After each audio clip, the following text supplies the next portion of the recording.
নমস্কার বন্ধুরা, নতুন রেসিপিতে আপনাদের স্বাগত। আজকে আমি আবার একটা অন্যরকম রেসিপি নিয়ে এসেছি। আজকে আমি করে দেখাবো ওলপাতার বড়া। ওলপাতার বড়ার জন্য দেখুন বন্ধুরা, কচি কচি ওলপাতা নিয়েছি। আর এই ডাঁটাগুলো দেখুন কত কচি, এগুলো অন্যদিন রান্না করে খাবো। আর এই পাতাগুলো আজকে নিয়ে নেব।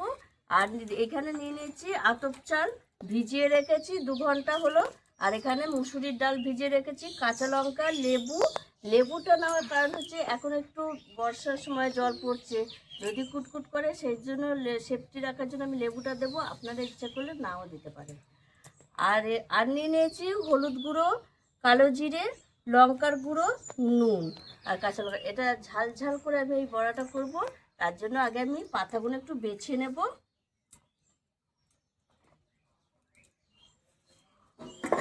আর ওল পাতার বড়ার জন্য এরকম মোড়া মোড়া কচি পাতাই নিতে হবে। পাতা যদি ফুটে যায় সেই বড়া কিন্তু কুটকুট করে। এইভাবে আমি পাতা কটা নিয়ে নেবো, ডাঁটাটা রেখে দেবো, পরে খেয়ে নেবো ঘরে রান্না করে। পাতাগুলো আমি ঠিক করে কেটে রেখেছি, ধুয়ে রেখে দেবো। এবার আমি চাল ডালটা আর কাঁচা লঙ্কা একসঙ্গে বেটে নেবো। একটু বেশি করে কাঁচা লঙ্কা দেবো, কারণ এই বড়াটা একটু ঝাল ঝালই বেশি ভালো লাগে। আর এই বড়াটা এত সুন্দর লাগে, মানে গরম গরম এক থালা ভাত অনাসে উড়ে যাবে। আর এই ডালটা আর চালটা একসঙ্গে কাঁচা লঙ্কার সঙ্গে বেটে নেব।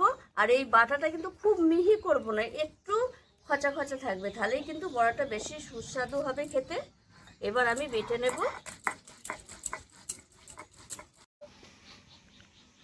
দেখুন বন্ধুরা, চাল ডাল ভালো করে বেটে নিয়েছি। আর আমি বলেছিলাম একটু খচা খচা ডাল, এই দেখুন চালও এরকম খচা খচাই বেটেছি। বেশি মিহি ভাজলে না, বাটলে বড়াটা একটু মানে করকরে কম হয়, আর একটু খচা খচা বাটলে বড়াটা খুব সুন্দর মচমচে হবে। আর আমি এবার এই কড়াই উনুন ধরিয়ে কড়াই বসিয়ে দিচ্ছি। কড়াই দিয়ে দেবো সর্ষের তেল। আমি এটা সর্ষের তেলেই বড়াটা ভাজবো, আপনারা ইচ্ছে করলে সাদা তেলেও ভাজতে পারেন। তেলটা এদিকে গরম হোক, ততক্ষণ আমি ব্যাটারটা রেডি করে নেব। এর মধ্যে দিয়ে দেবো আমি একটু হলুদ গুঁড়ো, স্বাদ মতো লবণ, লঙ্কা গুঁড়ো, এটা ঝাল ঝাল হবে যেহেতু বড়াটা, লঙ্কার গুঁড়ো দেবো আর একটু বেশি করে। এখানে কালো জিরে দিয়ে দেবো,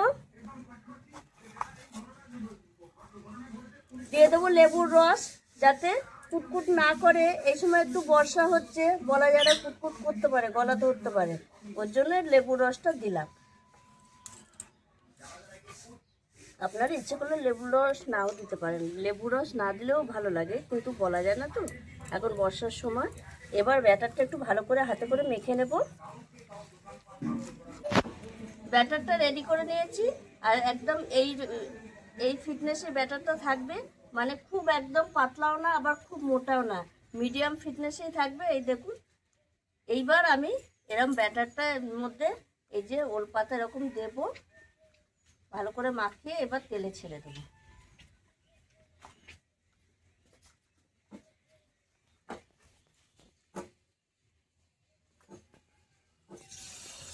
এইভাবে আমি সব কটাই বড়া ছেড়ে দেবো, যে কটা ধরবে এখন 2-3টে ধরবে। দেখুন বন্ধুরা, এই বড়াগুলো হয়ে গেছে, আর কিরকম আওয়াজ আসছে বুঝতেই পারছেন। এবার আমি তুলে নেবো, লাল লাল করে ভেজে নিয়েছি। আর এই বড়া ভাজার জন্য মানে জ্বালানিটা মিডিয়াম আঁচে রাখতে হবে। মিডিয়াম আঁচে রাখলে এই বড়াগুলো খুব সুন্দর হবে। আর এই বড়াগুলো একটু ধৈর্য ধরে ভাজতে হয়, তাহলেই কিন্তু খুব মচমচে হয় আর খেতেও অসাধারণ লাগে। আওয়াজটা শুনেই বুঝতে পারছেন কত সুন্দর হয়েছে। এইভাবে আমি সব বড়া কটা ভেজে নেব। দেখুন বন্ধুরা, আমার সব বড়া ভাজা হয়ে গেছে, তুলে নিচ্ছি। আর কত সুন্দর হয়েছে দেখুন,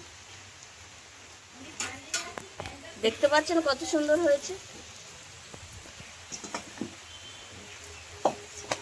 কত সুন্দর হয়েছে। দেখুন বন্ধুরা, বড়াগুলো একদম মচমচে আর খাস্তা। আমি আওয়াজ শুনে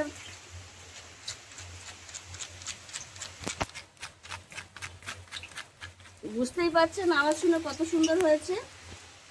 আর এই বড়া দিয়ে এক ভাত অনাসে খাওয়া যায়। আমি একটু ডাল বাটা দিয়েছি, মুসুরির ডাল বাটা দিলে একটা সুন্দর ফ্লেভার আসে, তার জন্যই দিয়েছি। এটা আপনারা ইচ্ছে করলে শুধু নাও দিতে পারেন, ডালটা শুধু চাল বাটা দিয়েও করতে পারেন, কিন্তু ডালটা দিলে খেতে অসাধারণ লাগে।